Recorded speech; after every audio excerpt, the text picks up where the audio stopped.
또한 말씀을 듣게 하시니 감사합니다. 이 시간 말씀이 선포되어질 때 우리의 길을 열어주시옵시고 하나님의 말씀을 온전히 들을 수 있도록 인도하여 주시옵소서. 전하는 일을 붙들어 주시사 사람의 지혜를 따라서 아버지가 전하는 것이 아니라 하나님이 주시는 감동으로 온전히 전하며 나아갈 수 있도록 인도하여 주시옵소서. 우리를 구원하신 예수님의 이름 기도합니다. 아멘. 오나라의 왕이요 강에 배를 띄우고 놀다가 그 강변에 있는 원숭이 동산에 이르렀습니다. 그러자 이 원숭이들이 이 왕의 일행을 보고 모두가 다들 그 소스라치게 겁먹고 다들 나무 꼭대기 위로 다 사라져 버렸습니다. 그런데 그 중에 그 한 마리의 원숭이만요 무관심한 듯이 그 왕의 일행 앞에서 마치 재주를 부리면서 자기는 겁이 없다 뭐 이런 식의 모습들을 보이는 거예요. 그래서 왕이 활을 들어서 그 원숭이를 향해 쏘았습니다. 그런데 이 원숭이가 놀랍게도 그 왕이 쏜 그 화살을 손으로 딱 잡은 거예요. 그러면서 나는 이것도 할 줄 안다 하면서 막 의기양양하는 모습을 보인 것입니다. 그러자 이 왕이 어떻게 했겠습니까? 병사들을 불러 모아서요 모든 그 활을 가진 병사들이 그 원숭이를 향해 쏘도록 하였습니다. 결국 이 원숭이는요 온몸에 화살을 맞고 떨어져 죽을 수밖에 없었습니다. 그리고 왕은 친구에게 이렇게 말했습니다. 방금 일어난 일을 보았는가? 이 원숭이는 자기 영리함과 재주를 너무 믿었다네. 그래서 아무도 자기를 잡을 수 없다고 생각했겠지. 하지만 이것을 꼭 기억하게. 사람을 상대할 때에는 자신의 재능과 또한 자신을 너무 믿지는 말게나. 여러분 성경에 보면 지혜자는요 여호와를 경외하는 것이 지혜의 근본이라고 했습니다. 여기서 여호와를 경외한다라는 것은 두려움을 가지고 대하는 것을 말합니다. 여러분 상대방을 두려워하는 마음이 있으면 어떻게 하겠습니까? 상대방이 어떠한 말을 했을 때 그것을 쉽사리 이게 지나치지 못합니다. 그리고 어떻게 해요? 그러면서 두려운 마음이기 때문에 상대방이 말한 것이 어떠한 의도에서 말했는지 또한 어떠한 의미를 지니고 있는지 곰곰이 생각하면서 그 의도대로 의미대로 하려고 할 것입니다. 마찬가지죠. 하나님을 두려워하는 자, 하나님을 경외하는 자는 어때요? 하나님의 말씀을 곰곰이 되씹으면서 그 말씀대로 살아가려고 노력하겠죠. 그러나 반대로 교만한 자는 어떠한 특징이 있는가 하면 자기 중심적으로 생각을 하는 사람입니다. 모든 판단에 자기 중심이 생각들이 중심을 자리 잡고 있기 때문에 그 하나님의 생각조차도 자신의 생각으로 인해서 들어올 자리가 없게 되어지는 것입니다. 그래서 결국에는 이 교만한 사람은 어때요? 하나님 아무리 교회에 와서 예배를 드리고 말씀을 들어도요 자기의 생각이 가득 차 있기 때문에 아무리 예배를 드려도 변화가 나타나지 않습니다. 저와 여러분들이 이 땅을 살아가는 동안 조심해야 될 것은 바로 교만인 줄 믿습니다. 그리고 온전히 여호와를 경외함으로써 참된 지혜자의 모습과 같기를 축원합니다. 여러분 사람이요 보통 돈이 있고 시간이 있으면 어떻게 될까요? 여기서 돈이 있다라고 하는 것은 어떻게 보면 좀 굉장히 많은 과분할 정도로 많은 어떠한 그러한 상태를 말합니다. 보통 이렇게 사람들이 돈이 있고 또한 시간이 있으면 무엇을 하는가 하니까 소위 말하는 딴짓을 하기 시작합니다. 그래서 딴짓은 좋은 의미가 아니라 나쁜 의미의 그러한 행동을 말합니다. 제가 어렸을 때 살던 동네에 돼지곱창을 굉장히 맛있게 하는 집이 있었습니다. 그래서 그 동네 사람들도 다 그 돼지곱창, 소문난 곱창이라고 있거든요. 그 소문난 곱창의 집에 있는 곱창을 먹는 걸 되게 좋아하고 또 이렇게 또 다른 지역에 있는 사람들도 우리 이제 사는 지역에 오면 무조건 다 그 소문난 곱창을 먹으러 갔습니다.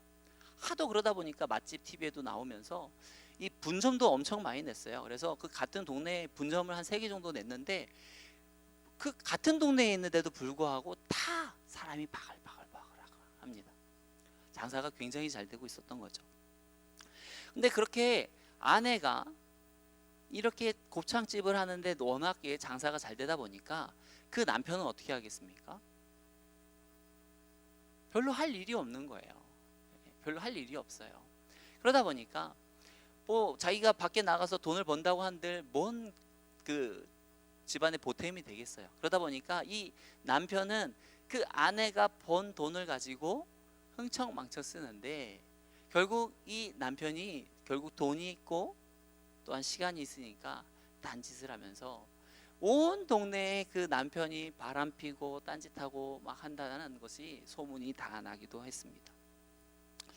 오늘 본문에 보면 다윗 역시도 마찬가지입니다. 이 오늘 본문의 시기는요, 보면 사울의 정적들도 모두 사라지고 압살롬의 그 반역을 쫓던 무리들도 다 사라지면서 이 다윗의 나라에 굉장히 안정과 번영을 누리던 그러한 시기였습니다.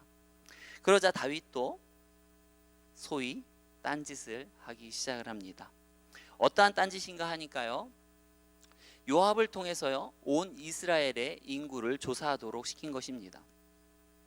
이것은요 그 영적으로 별로 민감하지 않았던 그 요압이 보기에도 별로 옳지 못한 것이었습니다. 그래서 오늘 본문 3절에 보면 이렇게 말을 합니다.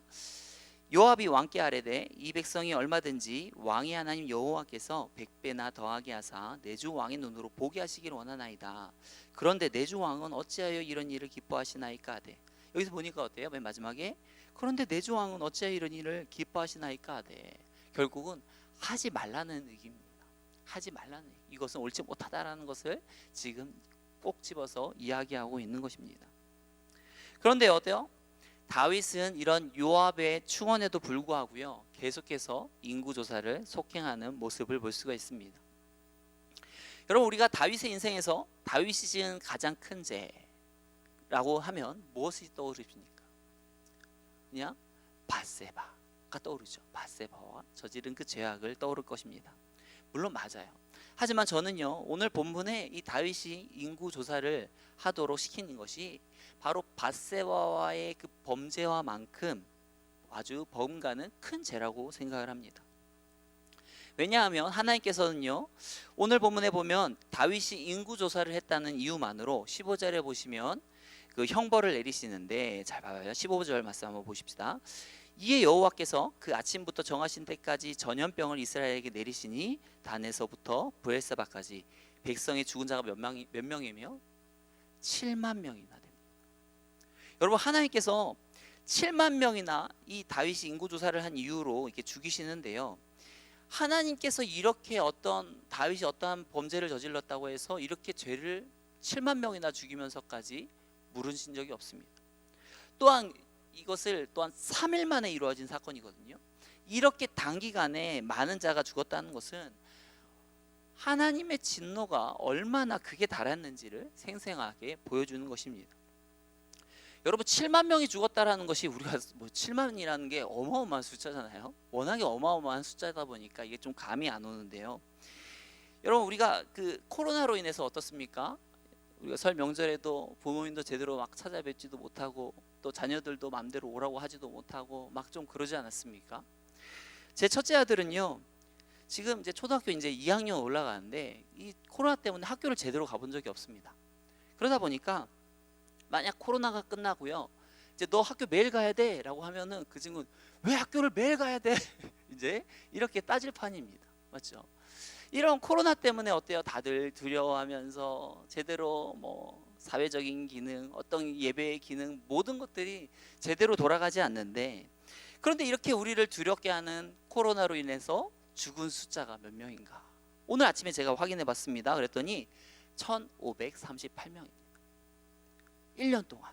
맞죠? 1년 동안 우리를 그토록 두렵게 했는데 코로나가, 근데 1538명밖에 안 죽었어요.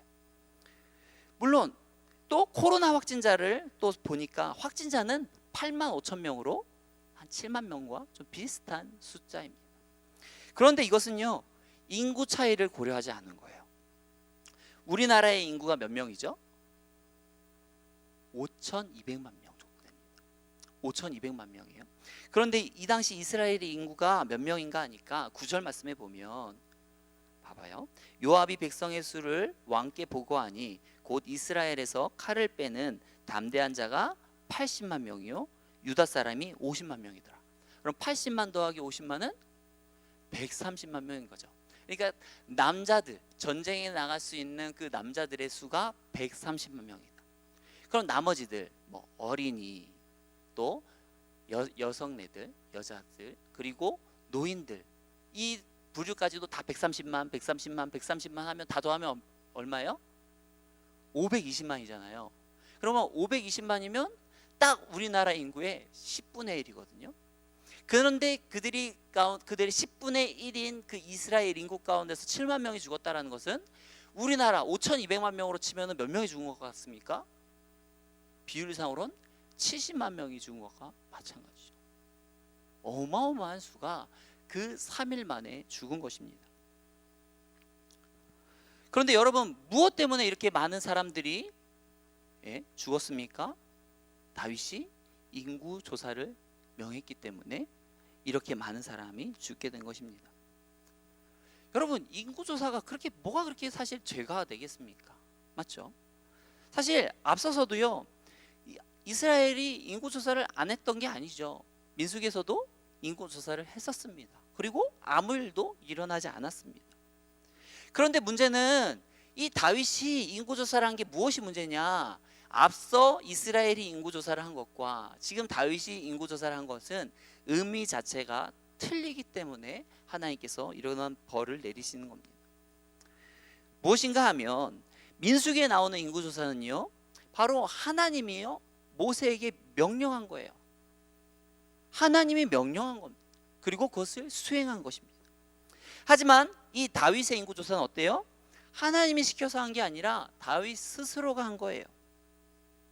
왜 했는가 하니까 다윗이요, 이 군대를 의지해서 왕권을 강화하고요, 강력한 국가를 만들려고 하기 위해서 이거 시킨 일입니다. 그리고 다윗이 이번 인구 조사를 통해서 도대체 자기가 가진 어떤 부와 규모가 어느 정도 되는지 확인해 보면서 좀 뿌듯하고 싶어서 이것을 한 거예요. 이것을 우리가 어떻게 할 수 있는가 하니까요, 여러분, 원래 합법적인 인구 조사는 누가 해야 되는가 하니까 바로 제사장이 해야 됩니다. 인구 조사는 원래 제사장들이 하는 거예요. 그런데 오늘 본문에 보면 누가 인구 조사를 합니까? 요압이 하죠. 여기서도 벌써 차이가 나타나죠. 또한 합법적인 인구 조사는요, 조사받은 각 사람이요 생명의 속전을 내도록 하게 되어 있습니다. 그리고 이 생명의 속전은요, 이 성소에다가 보관하여서 하나님께 속하게 하였습니다. 이렇게 속전을 내는 이유는 간단합니다. 구원의 은총에 감사하고 또한 자신들이 하나님께 속했음을 이렇게 어떤 고백하는 의식이었습니다. 그런데 다윗은 이 인구조사에서 이러한 모습이 나타나지 않습니다. 결국 다윗이 한 것은 뭐예요? 어떤 이 인구조사를 통해서 결국 군사적인 목적과 왕권 강화를 위한 어떤 지극히 개인적인 목적을 위해서 한 것임을 우리는 알 수가 있습니다. 이러한 다윗의 모습은요, 훗날에 어떠한 모습과 같냐? 바로 이 바벨론 왕의 사신들이 이 히스기야 왕 때 오지 않았습니까? 그때 어떻게 합니까? 이 사신들을 맞이하면서 히스기야 왕이 자신의 어떤 보물창고, 무기고들을 막 보여주면서 자기가 가진 어떤 재력, 군사력을 막 자랑하지 않았습니까? 이 히스기야가 보여줬던 이 교만죄와 같은 성질이 바로 오늘 본문 다윗이 범하는 그 행위인 것입니다. 이처럼 다윗은요, 인구조사를 통해서 자신의 세력과 어떤 영광스러운 번영을 확인하고 자랑하려고 했던 것이죠. 결국 이러한 자랑을 통해서 결국 어떠한 생각이 있는가 하면 이러한 행동에는 어떤 그 근면에 이 뿌리 부분에 어떠한 생각이 있는가 하면 결국 이스라엘의 이러한 번영이 결국 바로 나 때문이다. 나 때문이다. 또한 하나님보다는 더 자신이 가지고 있는 군사력을 의지하는 어떤 이런 다윗의 교만한 모습을 반영한 것입니다. 이것은요, 어때요? 소년 다윗 때의 모습과는 완전히 다른 모습인 거죠. 우리가 알다시피 사무엘상 17장 45절 말씀해 보면 우리가 같이 한번 읽어볼까요? 소년 다윗의 모습은 어땠습니까? 다윗이 블레셋 사람에게 이르되 너는 칼과 창과 단창으로 내게 나아오거니와 나는 만군의 여호와의 이름 곧 내가 모욕하는 이스라엘 군대 하나님의 이름으로 내게 나아가노라. 골리앗을 향해 나아갈 때만 해도 어떻습니까? 이 다윗이 나아가는 모습 가운데는 그 어떤 것도 자신을 드러내는 건 없었습니다. 오로지 하나님을 위해서 했어요. 하나님의 이름을 위해서. 맞죠? 그런데 지금 노년이 된 다윗의 모습에는 이런 소년 다윗의 모습이 없습니다. 그리고 어때요? 자기가 가지고 있는 것들을 자랑하고 어떤 이런 세상적인 것들을 의지하는 모습들을 우리가 발견하게 되는 것이죠. 여러분, 사람이요 교만해지면 나타나는 현상 중에 하나가 무엇인가 하면 바로 하나님을 잃어버리게 됩니다. 호세아서 13장 6절에 보면 이런 말씀이 있습니다. 그들이 먹여준 대로 배가 불렀고 배가 부르니 그들의 마음이 교만하여 이로 말미암아 나를 잊었느니라. 어때요? 이들이 배가 부르니까 어때요? 교만하니까 하나님을 잃어버렸다. 하나님을 잃어버리는 게 교만한 자의 특징이에요. 이러한 모습은 누가복음 18장에서도 나옵니다. 누가복음 18장 9절에서 14절. 한번 오늘 말씀 한번 성경책을 펴서 한번 찾아봤으면 좋겠습니다. 누가복음 18장 9절에서 14절 말씀에 보면 어떠한 말씀이 나오는가 하면 이 바리새인과 세리의 기도가 나옵니다.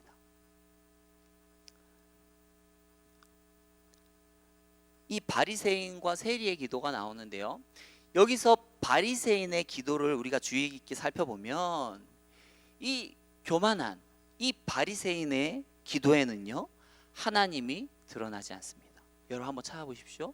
하나님이 절대 나오지 않습니다. 그리고 하나님이 나타나지 않고 이 바리새인의 기도에서 계속 강조되어지는 말이 있습니다. 무엇인가 하면 나입니다. 나. 우리말 성경에는요 이 나라는 말이요 2번밖에 나와 있지 않습니다. 바로 11절 12절 이렇게 2번밖에 나와 있지 않지만 이 원어에는 보면 9절 9절마다 나라는 말이 붙어 있습니다. 제가 원어의 의미를 살펴서 이게 제가 읽어드릴게요. 나는 다른 사람들 곧 토색, 불이, 간음을 하는 자들과 같지 아니하고 나는 세리와도 같지 아니함을 감사하나이다. 또한 나는 일에 2번씩 금식하고 또 나는 소득의 11조를 드리나이다. 지금 보면 어떻습니까? 기도의 주체가 누구여야 돼요? 하나님이어야 되는데 이 바리새인이 기도를 드리는 이 기도에 보면 이 기도의 주체가 처음부터 끝까지 계속 나입니다. 내가요 나는 어떤 사람인가 하면요 나는요 이러한 사람입니다 하면서 계속 하나님이 드러나는 것이 아니라 자기 자신이 드러나는 모습을 볼 수가 있습니다. 즉 어떤 기도를 하는 데 있어서 하나님께 어떤 감사하고 영광 돌려드리는 어떤 이런 기도의 모습이 아니라 처음부터 끝까지 자기의 잘남과 어떤 교만한 모습만 드러내는데 어떤 다인 그러한 기도로 지금 전락한 모습을 볼 수가 있습니다. 이처럼 어때요? 자신에 대한 어떤 지나친 자신감, 어떤 교만이요 하나님이 주체가 되어야 하는 그 기도조차도 상황을 완전히 뒤바꿔 버린 것을 볼 수가 있습니다. 이처럼 교만은 어떻습니까? 하나님을 없애고요 그 하나님 자리에 자신이 자기의 모습만 자신의 의만 드러나는 어떤 모습을 볼 수가 있습니다. 그런데요 다윗이요 지금 노년에 이런 모습을 보이고 있는 것입니다. 그러자 하나님께서 어떻게 합니까? 야 다윗 너가 대단해갖고 지금 너의 나라가 지금 태평성대를 이루는 것 같지? 너가 지금 자랑하고 있는 것들 너가 의지하고 있는 것들 대단하다고 여기는 것들 그거 사실 아무것도 아니야. 내가 다 처리해 줄게 하면서 어때요? 다윗이 자랑하고 있는 그 구의 군사들을 7만 명이다 없애버린 것입니다. 어때요? 교만하였던 이 다윗의 죄로 인해서 무고한 사람 7만 명이 한순간에 다 죽고 만 것입니다. 여러분 이러한 교만한 자의 어떤 교만한 모습이 다윗에게만 있는 것입니까? 혹시 저와 여러분에게는 이런 다윗의 모습이 있지는 않습니까? 조금이라도 남보다 뭐 잘하거나 좋은 것을 가지고 있으면 그것을 어떻게 해서든 막 드러내려고, 내가 조금이라도 남보다 더 많이 하는 것 있으면 어떻게 해서든 내가 그런 것도 말해가지고 좀 잘난 척 하려고 하는 모습이 저와 여러분들의 모습 가운데 있지는 않습니까? 저와 여러분들이 이 땅을 살아가면서 제일 경계해야 되는 것은 교만인 줄 믿으며, 저와 여러분들이 교만을 버리고 온전히 하나님을 경외함으로 나아가는 저와 여러분들의 삶이 되어지길 축원합니다. 여러분, 우리가 이 땅에 살면서 교만의 위협을 극복할 수 있는 방법들은 어떠한 것이 있을까요? 교만을 극복하기 위해서는요, 첫 번째로 하나님 앞에 나 있는 모습, 원래 그 자신의 그 자아를 드러내야만 하는 겁니다. 야고보서 4장 6절에도 보면 이러한 말씀이 있습니다. 그러나 더욱 큰 은혜를 주시나니 그러므로 일렀을 때 하나님이 교만한 자를 물리치시고 겸손한 자에게는 은혜를 주신다 하였느니라. 하나님이 어떠한 자를 물리치십니까? 교만한 자는 물리치셔요. 하지만 어떠요? 겸손한 자에게는 은혜를 주십니다. 여러분, 교만한 사람은요, 어떤 특징이 있는가 하면 정직하지가 못해요. 정직하지가 못합니다. 자기의 능력을 굉장히 과신합니다. 그래서 어때요? 자신이 죄를 저질러도 자기의 죄를 절대 인정을 하지 않습니다. 그래서 자기가 워낙에 나는 괜찮은 사람이야 라는 이것들이 너무 확신하게 되다 보니까 자신에게도 죄가 있다라고 하는 것을 인정을 하지 않아요. 자신이 깨끗한 줄만 아는 사람들, 이런 사람들이 진짜 조심해야 되는 사람입니다. 자기의 죄가 없다라고 생각하는 사람들, 이런 사람들 가까이 해서는 안 됩니다. 정말 위험한 사람입니다. 여러분,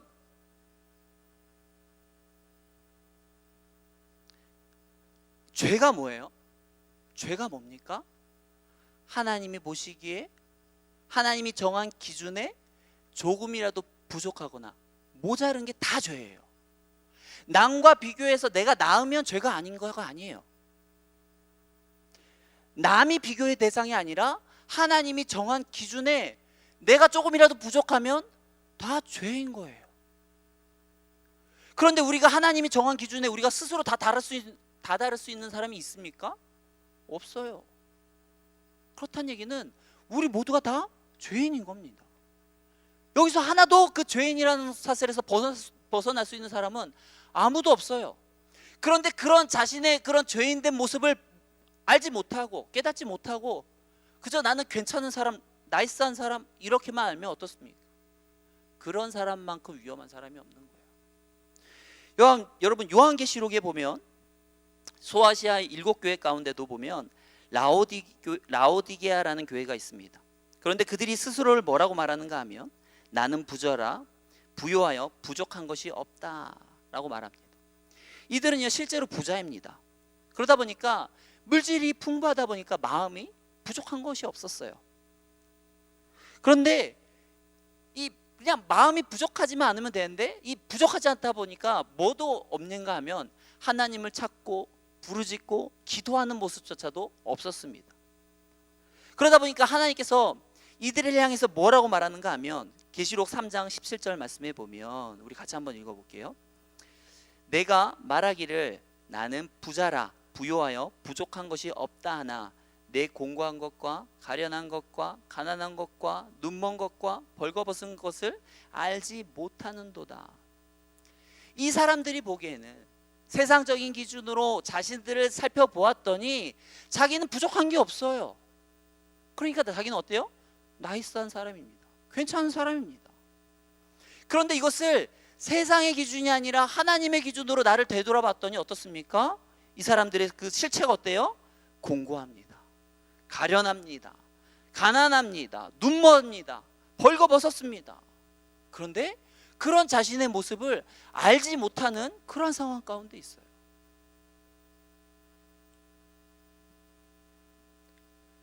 그런데도 어때요? 이러한 모습을 가지고도 나는 괜찮다, 나이스하다, 난 잘하고 살고 있다 하고 있으니 하나님 입장에서는 얼마나 답답한 일이겠습니까? 여러분, 우리가 하나님 앞에서는요, 우리의 그 괜찮은 척하는 그 가면을 벗어야 돼요.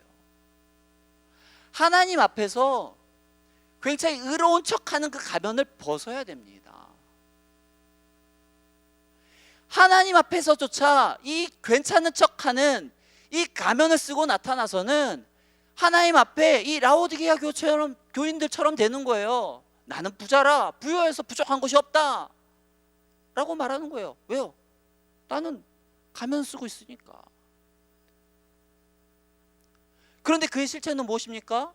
조금만 그 가면을 벗고 자신의 실체를 드러내니까 그들은 어때요? 가련하고 가난하고 벌거벗었고 눈멀었고 그러지 않습니까? 우리의 실체는 뭡니까? 우리의 원래 모습은 뭐예요? 가면을 벗은 모습이 우리의 실체 모습인 거예요. 그런데 많은 사람들이 어떻습니까? 하나님 앞에서조차 가면을 쓴 상태로 나는 괜찮은 척 하고 있는 거예요. 그러다 보니까 어때요? 이런 사람들은 남만 지적해요. 그러면서 어때요? 자기 자신의 죄는 바라보지 못합니다. 이러한 사람은 굉장히 위험한 사람인 거죠. 굉장히 위험한 사람입니다.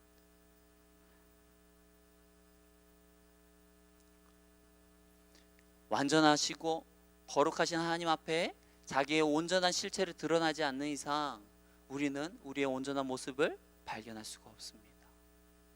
하나님 앞에 우리의 온전한 모습들, 발가벗은 모습들을 온전히 드러낼 때 그때 우리의 참된 모습을 발견할 수 있는 것이죠. 우리의 참된 모습을 우리가 발견하게 되면 어떻습니까? 하나님 앞에 얼굴을 들지 못한, 어떻게 얼굴을 들게되겠습니까? 완전 죄악 그 자체인데. 저와 여러분들이 하나님 앞에 나아갈 때 가면을 쓰고 나아가는 것이 아니라 우리의 원래 모습으로, 죄인된 모습으로 이 세리와 같은 그러한 기도의 모습으로 나아가기 원합니다. 바리새인과 같이 나는 이랬고요 저랬고요 이러한 자가 아니라 세리와 같이 하늘을 들어 눈을 들어보지 못하고 자신의 죄를 공고하게 말하는 저와 여러분들의 삶이 되어지기를 축원합니다. 두 번째로 교만을 극복하는 방법은요, 스스로 낮아지는 것입니다. 만약 다윗이요 이 요압이 축원을 하였을 때 그 말을 들었다면 어땠을까요? 이 7만 명이나 되는 무고한 사람들이 죽는 일을 방지할 수가 있었을 것입니다. 그런데 이런 요압의 말을 듣지 않고 자기의 뜻대로 고집했던, 그대로 진행했던 이 다윗의 마음속에는 분명한 자기만의 확신은 있었을 것입니다. 요압이 뭐 얼마나 영적으로 민감하다고, 얘가 뭐 얼마나 그렇게 영적으로 민감하다고, 어떤 뭐 나단 선지자도 아니고 뭐 다른 선지자들도 아니고 이 요압이 나한테 이러한 말을 해? 야, 네 말을 못 믿어. 이랬을 수도 있겠죠. 하지만 어때요? 우리가 옛말에도 보면 어때요? 배울 것이 있으면 어린아이에게도 배우라 라는 그 말처럼 아무리 요압이 다윗과 비교하면 뭐 비교가 안 되죠. 사실 비교가 안 되지만, 그렇지만 아무리 요압이라 할지라도 다윗에게 옳은 말을 할 줄 알면 그 옳은 말을 하는 대상한테 그 말을 귀 기울일 줄 알아야 되는 것이죠. 누구의 말이랄도 그 사람의 충고를 들을 수 있는 그 귀가 열려 있어야 하는 것입니다.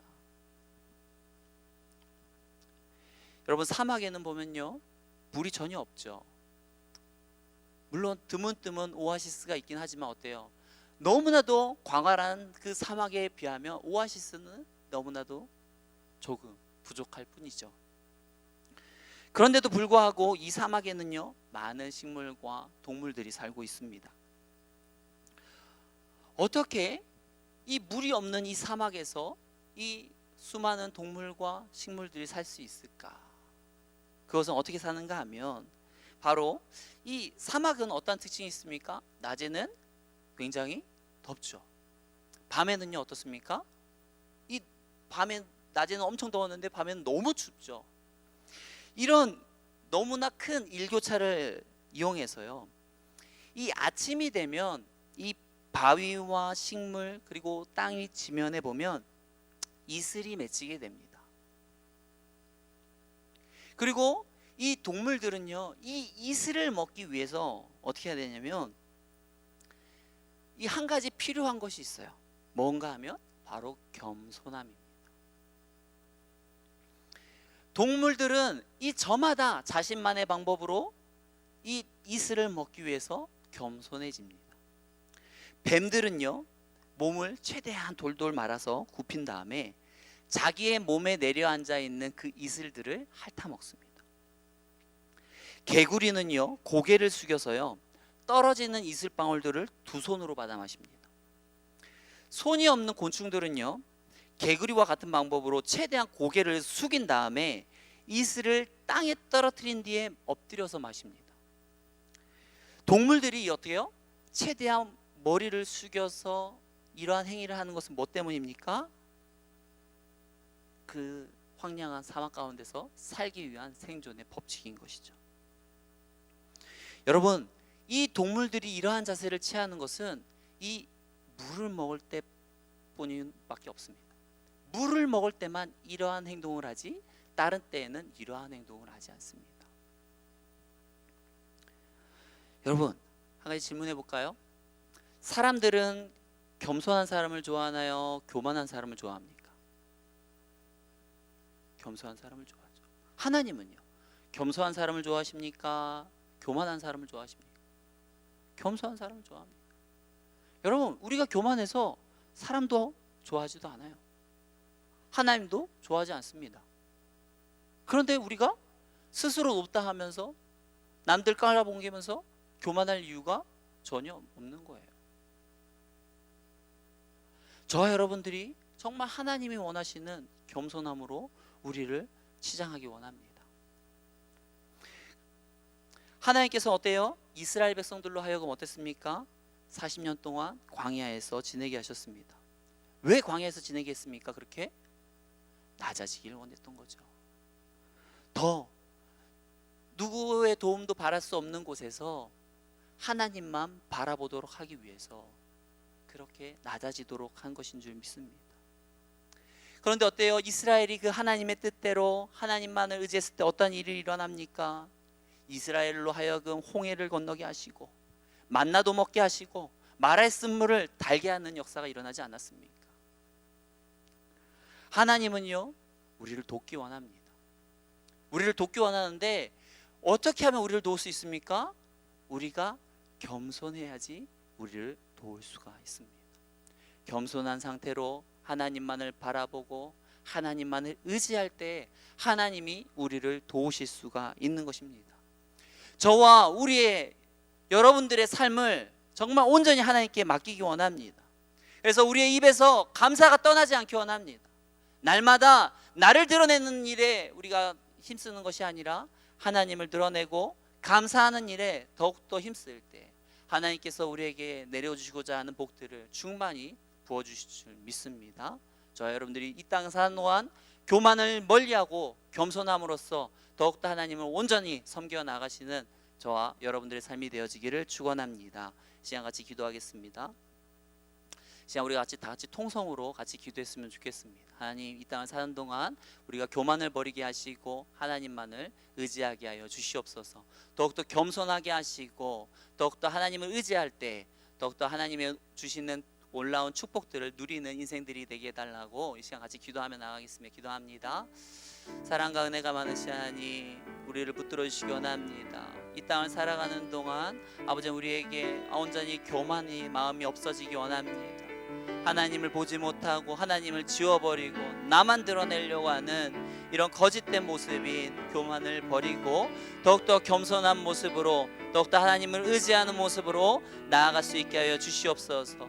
하나님, 더욱더 겸손히 나아가기 원합니다. 더욱더 하나님 겸손히 하나님을 바라보고 의지하고 나아가기 원합니다. 주여, 우리를 붙들어 주시옵시고 더욱더 하나님만을 의지하며 아버지 하며 나아가게 하여 주시옵소서.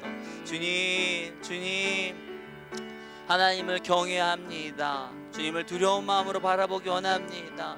하나님의 뜻들을 하나도 놓치지 아니하고 하나님의 뜻대로 살기를 원합니다. 주여, 우리가 하나님 앞에 나아갈 때 더욱더 온전한 모습으로 나아가기 원합니다. 가면 쓴 모습으로, 거짓된 모습으로 나아가는 것이 아니라 우리 하나님 앞에 나아갈 때만큼은 아버지 하나님 정직하게 진실되게 겸손하게 나아갈 수 있도록 아버지 하나님 인도하여 주시옵소서. 우리를 붙들어 주옵소서. 우리를 인도하여 주시옵소서. 인도하시기 원합니다. 우리를 죄에서 구원하신 예수님의 이름으로 기도합니다. 아멘.